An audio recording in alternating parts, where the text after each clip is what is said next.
taking responsibility for your actions. If you make a mistake, don't blame it on anyone else. Kindness and honesty, loyalty. Or you look up to people who you respect. That you don't use hurtful words and go behind people's backs, and being able to decide what's most important, and being first and foremost to love, and so to show respect and to love to other people. Giving that person a jacket when they're freezing cold.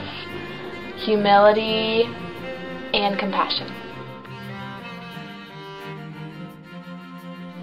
No, because rebellion. There was rebellion because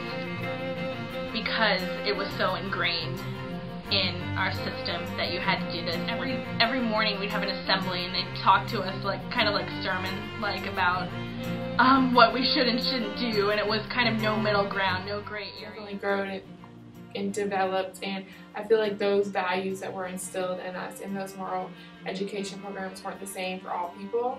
So I feel like, although they told us to do this and be a morally responsible person, what does that mean to each individual person? That's something different. So I don't think that was very effective. I went to a really diverse public high school, and so I feel like teaching morals at my school wouldn't really work because everyone was so different and came from different backgrounds. That way it wouldn't really make sense. You wouldn't really be able to pinpoint which morals would be right to teach since everyone came from a different background. Nobody at my high school would have taken it seriously. I feel like you can't really try and teach high school students what responsibility is. I think it's kind of embarrassing and kind of a joke. I don't think it was effective at all.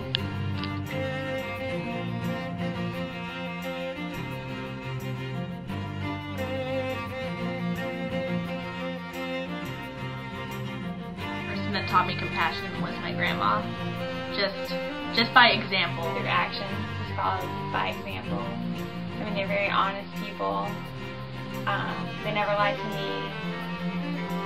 Yeah, I definitely did value my parents better because I feel like with your parents, those are people that you know and you really care about and you really value and respect their opinion. Whereas your teachers, every year your teachers change and they kind of have some kind of conflict. But your parents, regardless of what you do, those are the people that are always going to support you and have your best interest. But it was still stronger just coming from my parents. And I think I think that social activity happened in school, but I think that I learned it more so from my parents than my teachers.